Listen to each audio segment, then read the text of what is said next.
অবৈধভাবে টাকার পাহাড় গড়ে তুলেছে অসাধু ব্যবসায়ীরা। এমন খবরে নড়েচড়ে বসে প্রশাসন। একযোগে অভিযানের নামে তদন্তকারী কয়েকটি দল।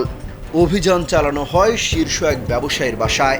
উদ্ধার করা হয় কোটি কোটি টাকা, যা গুনতে রীতিমতো ব্যাংক থেকে টাকা গোনার মেশিন নিয়ে আসা হয়। একই সময়ে আরও কয়েক জায়গায় চালানো হয় তল্লাশি অভিযান। সেখান থেকে কি কি উদ্ধার করা হয়েছে সেই তথ্য গণমাধ্যমে এখনও জানানো হয়নি।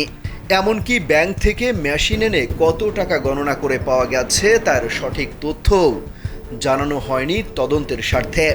তবে কয়েক কোটি টাকা হবে বলে ধারণা দেওয়া হয়।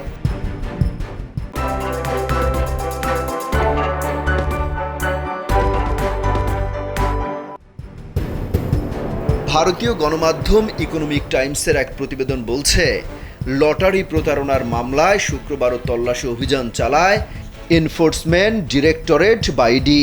সকাল থেকেই তদন্তকারীদের কয়েকটি দল কলকাতার লেক মার্কেট এবং আরও একটি জায়গায় তল্লাশি চালায়।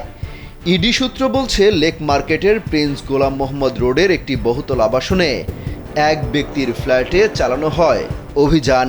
সেখান থেকেই কয়েক কোটি টাকা উদ্ধার করা হয়।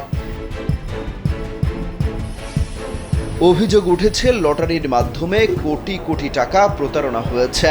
আর এই প্রতারণার ঘটনায় প্রভাবশালী বেশ কয়েকজন কর্মকর্তা জড়িত বলে জানা যায়। সেই মামলারই তদন্তে দিল্লি থেকে আসে ইডির বিশেষ দল। তারা লেক মার্কেট এবং বিমানবন্দর সংলগ্ন মাইকেল নগরে তল্লাশি অভিযান চালায়। এর আগেও 2023 সালে লটারির বেআইনি টাকার যোগসূত্র খুঁজতে উত্তর 24 পরগনার একটি লটারি সংস্থার ছাপাখানায় তল্লাশি অভিযান চালানো হয়।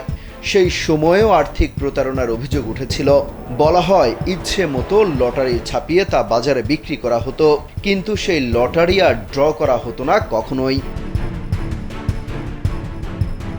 অমিত হাসান রবিন, কালবেলা।